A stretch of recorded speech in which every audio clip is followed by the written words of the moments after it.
Hello friends, मैं आशुतोष शुक्ला एक बार फिर आप सबका स्वागत करता हूं आपके अपने चैनल फार्मेसी जोन पे। तो दोस्तों, आज हम लोग शुरू करने वाले हैं बायो फार्मास्यूटिक सब्जेक्ट के यूनिट थर्ड का पार्ट, जो कि आपके बायो फार्मास्यूटिक सब्जेक्ट आपके सिक्स सेमेस्टर थर्ड ईयर के सिक्स सेमेस्टर में है। तो हम लोग आज इसका यूनिट थर्ड का पार्ट शुरू करने वाले हैं, जो कि यूनिट थर्ड है आपकी फार्मेकोकाइनेटिक। तो आज हम लोग इस वीडियो में फार्मेकोकाइनेटिक के इंट्रोडक्शन के बारे में पढ़ेंगे, एस्पेक्ट्स ऑफ फार्मेकोकाइनेटिक स्टडीज़ और फार्मेकोकाइनेटिक एंड फार्मेकोडायनेमिक पैरामीटर्स क्या होते हैं उनको देखेंगे। उसके साथ साथ हम लोग plasma concentration time profile curve की भी स्टडी करेंगे। तो आइए शुरू करते हैं।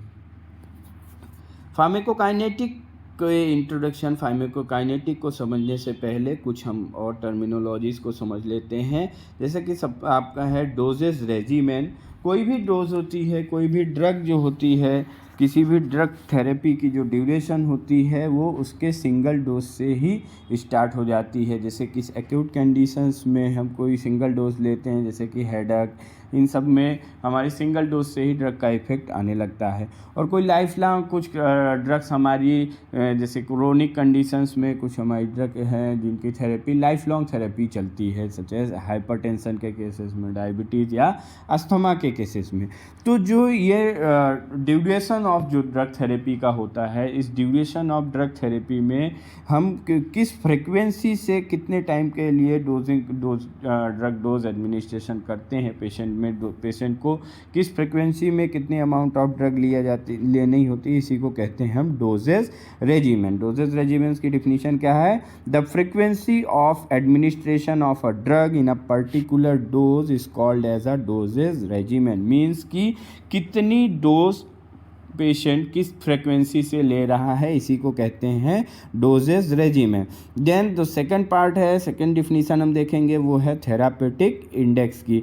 थेरापेटिक इंडेक्स जो होता है ये it is the ratio of maximum safe concentration to minimum effective concentration. Means maximum safe concentration और मिनिमम इफेक्टिव कंसंट्रेशन का जो रेशियो होता है उसे ही कहते हैं हम थेरापेटिक इंडेक्स। और किसी भी जो ये मैक्सिमम सेफ कंसंट्रेशन और मिनिमम इफेक्टिव कंसंट्रेशन के बीच की जो लिमिट होती है, इन दो मैक्सिमम सेफ कंसंट्रेशन और मिनिमम इफेक्टिव कंसंट्रेशन की बीच की जो ड्रग कंसंट्रेशन होती है, इसी को कहते हैं थेरापेटिक कंसंट्रेशन रेंज। इसको अभी हम लोग आगे जब फार्मेकोकाइनेटिक पैरामीटर्स के बारे में पढ़ेंगे, प्लाज्मा फार्मेकोडायनेमिक पैरामीटर्स के बारे में पढ़ेंगे, plasma level time profile curve के बारे में पढ़ेंगे, तो उसमें हम इनकी डिटेल स्टडी करेंगे। नेक्स्ट हम देखते हैं जो कि हमारा टॉपिक है फार्मेकोकाइनेटिक। तो फार्मेकोकाइनेटिक की डिफिनीशन देखते हैं। फार्मेकोकाइनेटिक क्या होता है?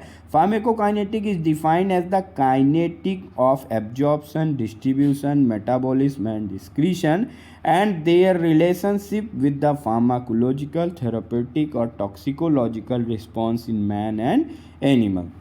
जैसा कि आप सबको पता है, फार्मेकोकाइनेटिक का जब हम नाम सुनते हैं तो हमारे दिमाग में आ जाता है चार तरीके की कंबाइंड प्रोसेस। मीन्स फार्मेकोकाइनेटिक एक कंबाइंड प्रोसेस होती है। जब भी फार्मेकोकाइनेटिक का हम नाम सुनते हैं तो हमारे दिमाग में चलने लगता है ADME, यानी absorption, distribution, metabolism and excretion. तो फार्मेकोकाइनेटिक जो होता है आपका, ये होता है काइनेटिक्स ऑफ ADME, यानी हम ये इन प्रोसेस के मूवमेंट्स के बारे में, या ये जो हमारी चारों प्रोसेस हैं ADME, ये किस तरीके से होती हैं, इनकी जब हम स्टडी करते हैं उसी को कहते हैं फार्मेकोकाइनेटिक। और फार्मेकोकाइनेटिक में ADME यानी एब्जॉर्प्शन, डिस्ट्रीब्यूशन, मेटाबॉलिज्म और एक्सक्रीशन प्रोसेस की स्टडी की जाती है, इनके काइनेटिक्स की स्टडी की जाती है। और उसके साथ साथ इन प्रोसेसेस की रिलेशनशिप की स्टडी करते हैं कि इन प्रोसेस की वजह से हमारा फार्माकोलॉजिकल इफेक्ट कैसा आ रहा है, थेरापेटिक इफेक्ट क्या आ रहा है, या टॉक्सिकोलॉजिकल रिस्पॉन्स क्या आ रहा है लिविंग ऑर्गेनिज्म में, उसकी जब स्टडी करते हैं तो इसी को कहा जाता है pharmacokinetic. Pharmacokinetic means study of kinetics of absorption, distribution, metabolism and excretion and their relationship with the pharmacological, therapeutic or toxicological responses in man and animals. Means हम फार्मेकोकाइनेटिक को एक और डेफिनेशन के थ्रू हम कर सकते हैं कि pharmacokinetic means what body does to the drug, means हमारी बॉडी जो है वो ड्रग को किस तरीके का रिस्पांस देती है। मीन्स पहले हमारी ड्रग जो होती है ये बॉडी में जाके एब्जॉर्ब होती है, देन एब्जॉर्ब होके जब हमारी ड्रग सिस्टमिक सर्कुलेशन यानी कि ब्लड में पहुंच जाती है, तो ब्लड में पहुंचने के बाद फिर हमारी जो फार्माकोकाइनेटिक प्रोसेस होती है फिर वो एक कंबाइंड फार्माकोकाइनेटिक प्रोसेस होती है जिसे हम कहते हैं डिस्पोजिशन प्रोसेस। डिस्पोजिशन में डिस्ट्रीब्यूशन और एलिमिनेशन मिलके ये डिस्पोजिशन प्रोसेस बनाते हैं। देन डिस्ट्रीब्यूशन में ड्रग हमारी ब्लड से एक्स्ट्रावेस्कुलर टिश्यूज़ में जाती है जहाँ की साइट ऑफ एक्शन प्रेजेंट होते हैं, जिन पे बाइंड साइट ऑफ एक्शन पे पहुँच के ड्रग हमारी अपना रिस्पॉन्स प्रोड्यूस करती है। देन फर्दर जो दूसरी प्रोसेस है वो है एलिमिनेशन। एलिमिनेशन भी हमारी एक कंबाइंड प्रोसेस होती है। एलिमिनेशन मीन्स होता है मेटाबॉलिज्म एंड एक्सक्रीशन। फिर जो ड्रग हमारी बची रहती हैं साइट ऑफ एक्शन पे पहुंचने के बाद, जो हमारी ड्रग बाइंड नहीं हो पाती हैं रिसेप्टर्स पे या साइट ऑफ एक्शंस पे नहीं पहुंच पाती हैं, वो फर्दर मेटाबोलाइट होके बॉडी से हमारे एक्सक्रीट आउट हो जाती हैं। तो इसी प्रोसेस को इन्हीं कंबाइंड प्रोसेस को क्या कहते हैं, ADME। तो ये हो गया हमारी डिफिनीशन ऑफ फार्माकोकाइनेटिक। नेक्स्ट हम देखते हैं aspects of pharmacokinetic studies. Pharmacokinetic की स्टडीज़ के क्या पहलू हैं, क्यों इनकी स्टडीज़ की जाती है। तो फार्माकोकाइनेटिक स्टडीज़ के मेन दो एस्पेक्ट्स हैं। First one is theoretical aspect and second one is experimental aspect. Theoretical aspect जो है इसमें क्या होता है, which involves development of pharmacokinetic models to predict drug disposition after its administration. Means जो थ्योरेटिकल एस्पेक्ट्स होता है यहाँ पे हम एक फार्माकोकाइनेटिक मॉडल्स को प्रेडिक्ट करते हैं, फार्माकोकाइनेटिक मॉडल्स की स्टडी करते हैं। फार्माकोकाइनेटिक मॉडल को भी आप इसी यूनिट 3 में ही आगे पढ़ेंगे, उसकी डिटेल स्टडी करेंगे। तो यहाँ पे हम एक फार्माकोकाइनेटिक मॉडल्स को प्रेडिक्ट करते हैं जिनसे कि हम ड्रग डिस्पोजिशन प्रोसेस की स्टडी करते हैं आफ्टर ड्रग एडमिनिस्ट्रेशन। मीन्स जब ड्रग हमारी, या आप कह सकते हैं आफ्टर एब्जॉर्प्शन, जब ड्रग का एब्जॉर्प्शन हो जाता है, ड्रग हमारी ब्लड में पहुंच जाती है, उसके बाद डिस्पोजिशन यानी हम फार्माकोकाइनेटिक मॉडल्स के थ्रू ड्रग डिस्ट्रीब्यूशन और उसके मेटाबॉलिज्म की स्टडी करते हैं। और इन डाटास की स्टडी करने के बाद फार्माकोकाइनेटिक मॉडल्स के थ्रू हम उसका स्टैटिस्टिकल मेथड्स के थ्रू उसका डाटा को, उनके डाटास को इंटरप्रेट करते हैं और उसके अलग अलग पैरामीटर्स को एसेस करते हैं, उनसे उनको हम आइडेंटिफाई करते हैं। देन हम फर्दर उस ड्रग की थेरेपेटिक एफिकेसी को फाइंड आउट करते हैं। देन सेकेंड जो एस्पेक्ट है आपके फार्माकोकाइनेटिक स्टडी का वो है एक्सपेरिमेंटल एस्पेक्ट। एक्सपेरिमेंटल एस्पेक्ट में क्या होता है, which involves development of biological sampling technique, analytical methods for measurement of drug and concentration in biological samples and data collection and evaluation। Experimental aspect में हम क्या करते हैं, यहाँ हम बायोलॉजिकल सैम्पलिंग टेक्निक के थ्रू, एनालिटिकल मेथड के through हम ड्रग का बायोलॉजिकल यानी ड्रग की हमारी बॉडी में या फार्माकोकाइनेटिक्स जो पैरामीटर्स होते हैं यानी ड्रग की हम बॉडी में प्रेजेंस को आइडेंटिफाई करते हैं। फिर उनकी सैम्पलिंग करके डाटा हम जो उनकी सैम्पलिंग की फर्दर स्टडी करके जो हमें डाटा मिलते हैं, उन डाटा को कलेक्ट करके हम फर्दर ड्रग के एक्टिविटीज़ को, ड्रग की थेरेपेटिक एफिकेसीज़ को हम इवेलुएट करते हैं। तो आपके फार्माकोकाइनेटिक स्टडीज़ के दो एस्पेक्ट्स हो गए, theoretical aspects and experimental aspect. Next हम देखते हैं plasma drug concentration time profile. Means जब हमारी ड्रग बॉडी में एडमिनिस्ट्रेशन के बाद जब हमारी ड्रग बॉडी में ब्लड में पहुंच जाती है, ब्लड में पहुंचने से और फिर उसके डिज़ोल्व होने, या हम ये कह सकते हैं ड्रग के एडमिनिस्ट्रेशन से लेके और ड्रग से बॉडी से पूरी तरीके से एलिमिनेट हो जाने में कौन कौन से पैरामीटर्स इन्वॉल्व होते हैं, किस तरीके से प्लाज्मा ड्रग कंसंट्रेशन ग्राफ या टाइम प्रोफाइल जो कर्व्स हैं वो प्लान होते हैं, उसके बारे में हम यहाँ देखेंगे। इन सब यही सारे जो पैरामीटर्स हैं मीन ड्रग एडमिनिस्ट्रेशन से लेके एलिमिनेशन तक जितने भी फार्माकोकाइनेटिक और फार्माकोडायनेमिक पैरामीटर्स हैं उन सभी की स्टडी हम इस plasma drug concentration time profile में करेंगे। और plasma drug concentration time profile के स्टडी से हमें ये पता चल जाएगा कि यहाँ पे direct relationship exist between the concentration of drug at the site of action and concentration of the drug in plasma. Means कि इस plasma drug concentration time profile curve से हमें ये देखने को मिलेगा कि प्लाज्मा की प्लाज्मा में ड्रग की कंसंट्रेशन का डायरेक्ट रिलेशनशिप होता है उसके ड्रग की concentration at the site of action में। मीन्स कि जितनी ड्रग हमारी जितनी कंसंट्रेशन ऑफ ड्रग हमारी प्लाज्मा में अवेलेबल होगी, जितनी ज़्यादा से ज़्यादा कंसंट्रेशन ऑफ ड्रग हमारी ब्लड में अवेलेबल होगी, उतनी ज़्यादा कंसंट्रेशन हमारी साइट ऑफ एक्शंस पे ड्रग की पहुंचेगी और उतना ही अच्छी हमारी ड्रग थेरापेटिक इफिकेसी मिलेगी। तो हम यहाँ पे क्या करते हैं, इसमें हम कंसंट्रेशन टाइम और कंसंट्रेशन के वर्सेस ग्राफ प्लॉट करते हैं। फिर जब कोई भी ड्रग का एडमिनिस्ट्रेशन किया जाता है, एडमिनिस्ट्रेशन करने के बाद ड्रग हमारी एब्जॉर्ब होती है, एब्जॉर्ब होकर ड्रग हमारी कहाँ पे पहुँचती है, ब्लड पे। तो उसके पहले हम लोग यहाँ पे एक देख लेते हैं, जो हमने शुरुआत में थेरापेटिक इंडेक्स या थेरापेटिक रेंज की बात की थी, तो हम ग्राफ इसमें पहले फिर से समझ लेते हैं। जो हम ग्राफ प्लाट करेंगे वो प्लाज्मा ड्रग कंसंट्रेशन और टाइम के वर्सेस ग्राफ प्लाट करेंगे। फिर यहाँ पे एक होता है MEC और MSC level. MEC means minimum effective concentration and MSC means maximum safe concentration.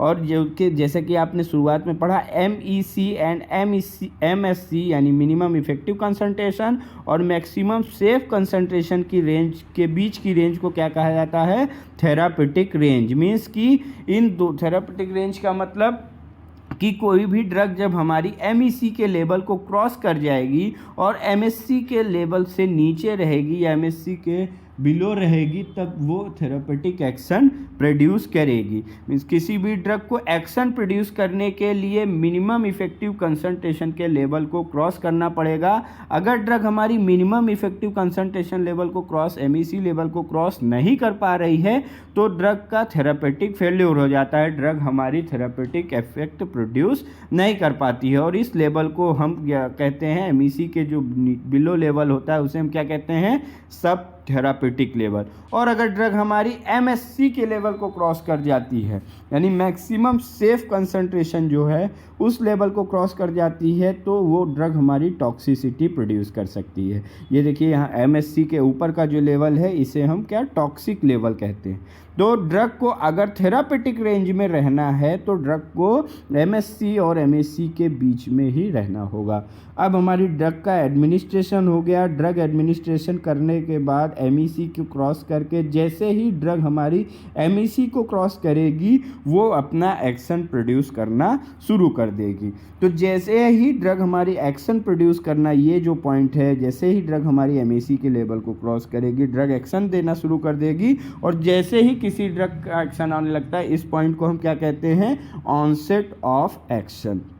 Onset of action क्या होता है, अभी हम आगे इसके डिफिनीशंस को देखेंगे। तो इस पॉइंट को कहते हैं ऑनसेट ऑफ एक्शन। मीन्स यहाँ से इस पॉइंट पे ड्रग हमारा एक्शन प्रोड्यूस करना शुरू कर देगी। और इस ऑनसेट ऑफ एक्शन को मतलब ड्रग को इस लेवल ऑनसेट ऑफ एक्शन तक के लेवल को पे पहुँचने पे जो टाइम लगता है उस टाइम को हम कहते हैं ऑनसेट ऑफ टाइम।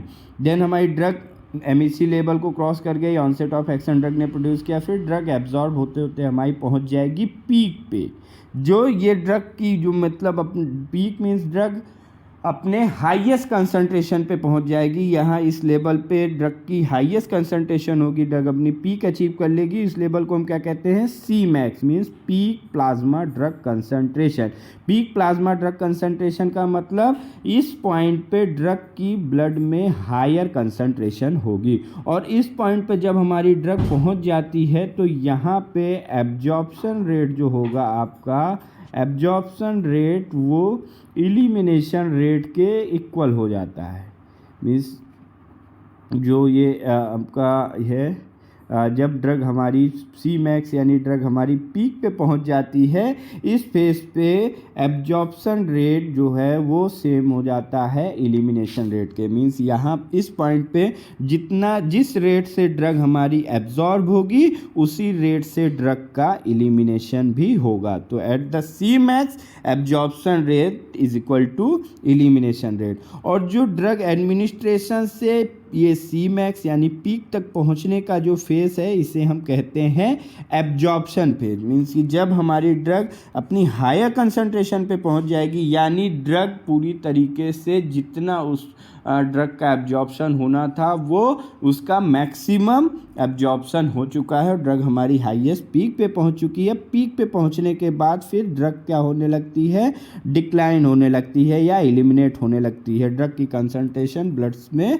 डिक्लाइन होने लगेगी। तो इस फेज को हम कहते हैं पोस्ट एब्जॉर्प्शन फेज। मीन्स ये मेटाबॉलिज्म का फेज हो सकता है। फिर जब बॉडी से हमारी ड्रग एक्सक्रीट आउट हो जाती है उस फेज को हम क्या कहते हैं, एलिमिनेशन फेज। तो आपने जो ये टोटल कर्व देखा किसी ड्रग के एडमिनिस्ट्रेशन से लेके ड्रग के बॉडी से एलिमिनेट हो जाने तक को, तो यहाँ ये आपका इसमें 3 फेजेस होंगे।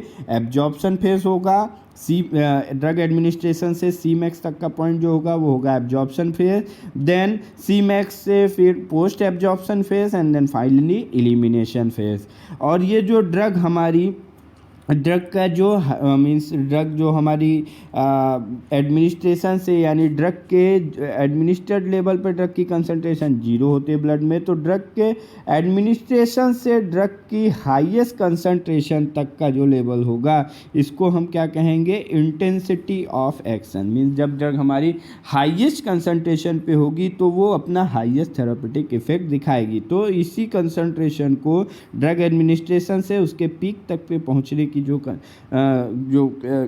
मीन्स जो ये एक्शन जो देगी इस दौरान, इसको हम कहते हैं इंटेंसिटी ऑफ एक्शन। और ये ड्रग एडमिनिस्ट्रेशन यानी ड्रग एडमिनिस्ट्रेशन से लेकर ड्रग के एलिमिनेट होने तक के टाइम को हम कहते हैं duration of action. Duration of action का मतलब कितने टाइम तक ड्रग ने एक्शन प्रोड्यूस किया या कितने टाइम तक ड्रग हमारी ब्लड में मौजूद रही। और ये जो पूरा एक्सटेंट ऑफ एब्जॉर्प्शन, जितना अमाउंट ऑफ हमारा ड्रग का जितना एक्सटेंट ऑफ एब्जॉर्प्शन होगा उसे हम कहते हैं AUC, means area under curve. और इस सी मैक्स को अचीव करने में ड्रग को जितना टाइम लगेगा उसे कहा जाता है T max, means time for peak plasma concentration. Means इस ड्रग को हाईएस्ट पीक अचीव करने में जितना टाइम लगता है उसे हम कहते हैं T मैक्स। तो ये था आपका plasma drug concentration time profile curve. अब नेक्स्ट हम देखते हैं इसके पैरामीटर्स के बारे में। तो जो हमारा plasma concentration time profile curve होता है ये 2 पैरामीटर्स में डिवाइड किया जाता है, pharmacokinetic parameter and pharmacodynamic parameter. Pharmacodynamic parameters जो होते हैं ये मेन 3 इंपॉर्टेंट पैरामीटर्स में डिवाइड किए जाते हैं, जिनके हेल्प से या जिनका यूज़ करके हम किसी ड्रग की बायोबिलिटी को इसके मीन्स किसी भी डोजेस फॉर्म में से ड्रग की बायोबिलिटी कैसी है इसको आइडेंटिफाई कर सकते हैं। जो फर्स्ट फार्माकोकाइनेटिक पैरामीटर है वो है आपका पीक प्लाज्मा कंसंट्रेशन या सी मैक्स। इसको अभी हमने इसके बारे में डिस्कस किया। तो the point of maximum concentration of drug in plasma is called as peak. Means जिस पॉइंट पे ड्रग हमारी ब्लड में या प्लाज्मा में मैक्सिमम कंसंट्रेशन पे पहुंच जाती है उसे कहते हैं पीक। और उस कंसंट्रेशन को हम कहते हैं पीक प्लाज्मा कंसंट्रेशन। और पीक प्लाज्मा कंसंट्रेशन को माइक्रोग्राम पर ml में एक्सप्रेस किया जाता है। इसको डिनोट करने की जो यूनिट है वो है माइक्रोग्राम पर ml। और जो हमारा सी मैक्स होता है, मीन्स किसी भी ड्रग को पीक पे पहुंचाने के लिए जो इंपॉर्टेंट पैरामीटर्स होते हैं, या हम ये कह सकते हैं कि पीक प्लाज्मा कंसंट्रेशन जिन पे डिपेंड होती है वो होती है डोज एडमिनिस्टर्ड, मीन्स कितनी डोज एडमिनिस्टर्ड की गई, rate of absorption and rate of elimination, किस रेट से एब्जॉर्प्शन हुआ और किस रेट से एलिमिनेशन हुआ। ये 3 मेन फैक्टर्स हैं जो कि किसी भी ड्रग के पीक प्लाज्मा कंसंट्रेशन किसी भी ड्रग का जो पीक प्लाज्मा कंसंट्रेशन होता है वो इन्हीं तीनों पैरामीटर्स पे डिपेंड होता है। And the peak represent the point when absorption rate equals elimination rate of drug. Means जैसा कि अभी हमने डिस्कस किया कि मीन्स जब ये पीक पे पहुंच जाएंगे तो पीक ये रिप्रेजेंट करता है कि इस पॉइंट पे आने के बाद ड्रग का एब्जॉर्प्शन रेट उसके एलिमिनेशन रेट के इक्वल हो जाता है। नेक्स्ट पैरामीटर है आपका time for peak concentration. Means किसी भी ड्रग को उसके पीक कंसंट्रेशन में पहुंचने के लिए जितना टाइम लगता है उसे हम कहते हैं टाइम फॉर पीक कंसंट्रेशन। और टाइम फॉर पीक कंसंट्रेशन को हम आवर्स में एक्सप्रेस करते हैं। Onset time and onset of action are dependent upon T max. Means किसी भी ड्रग का ऑनसेट टाइम जो है और ऑनसेट ऑफ एक्शन मीन्स कितने टाइम पे ड्रग हमारी ऑनसेट ऑफ एक्शन देना शुरू करती है, ये टी मैक्स पे डिपेंडेंट होता है। नेक्स्ट है आपका area under the curve AUC। It represent the total integrated area under the plasma level time profile and expresses the total amount of drug that comes into the cystic circulation लिखा गया, ये होगा systemic circulation that comes into the systemic circulation after इस administration. Means drug के administration के बाद कितना amount of drug हमारी ब्लड में पहुंची, वो जो total amount of drug mean total amount of drug जो हमारी ब्लड में पहुंची उसे हम कहते हैं AUC यानी एरिया अंडर कर्व। और AUC को रिप्रेजेंट करने की जो यूनिट होती है वो होती है माइक्रोग्राम पर ml आवर्स। मीन्स कितने माइक्रोग्राम कितने ml में कितने आवर्स में हमारी ड्रग ब्लड में पहुंची। And it is the most important parameter in evaluating the बायोबिलिटी of a drug. और किसी भी ड्रग की बायोबिलिटी को मेजर करने के लिए area under curve most important parameter है। जैसे कि हमने जब बायोबिलिटी को डिस्कस किया था वहाँ पे हमने बायोबिलिटी को डिटरमाइन करने के लिए एब्सोल्यूट बायोबिलिटी और रिलेटिव बायोबिलिटी को डिटरमाइन करने के लिए जो फार्मूलाज थे उन फार्मूलाज में हमने AUC को डिस्कस किया था। और AUC काफ़ी इंपॉर्टेंट पैरामीटर है किसी भी ड्रग के बायोबिलिटी को डिटरमाइन करने के लिए या इवेलुएट करने के लिए। तो आपके फार्माकोकाइनेटिक पैरामीटर्स तीन तरह के हो गए, Cmax means peak plasma concentration, Tmax time for peak plasma concentration and AUC means area under the curve. Next है आपके फार्माकोडायनेमिक पैरामीटर्स। फार्माकोडायनेमिक पैरामीटर्स 8 तरीके के होते हैं। पहला है MEC यानी मिनिमम इफेक्टिव कंसंट्रेशन। और ये मिनिमम इफेक्टिव कंसंट्रेशन क्या होती है, means it is defined as the minimum concentration of drug in plasma required to produce the therapeutic effect. Means drug blood में ड्रग की ये मिनिमम कंसंट्रेशन है जो कि रिस्पॉन्स प्रोड्यूस करने के लिए ड्रग को इफेक्ट दिखाने के लिए चाहिए होती है। Then maximum safe concentration, it is the concentration of drug in plasma above which adverse or unwanted effect are precipitated. Means ये ऐसी कंसंट्रेशन है, ऐसा लेवल है जिसके ऊपर अगर ड्रग के MSC के ऊपर ड्रग की कंसंट्रेशन जाती है तो ड्रग हमारी टॉक्सिक या एडवर्स इफेक्ट या अनवांटेड इफेक्ट प्रोड्यूस करती है। And it is also called as minimum toxic concentration. MSC के लेवल को हम मिनिमम टॉक्सिक कंसंट्रेशन भी कहते हैं, यानी इसके ऊपर अगर ड्रग हमारी गई तो वो टॉक्सिसिटी देगी। देन नेक्स्ट जो फार्माकोडायनेमिक पैरामीटर है वो है आपका onset of action. Onset of action means the beginning of pharmacological response is called as onset of action।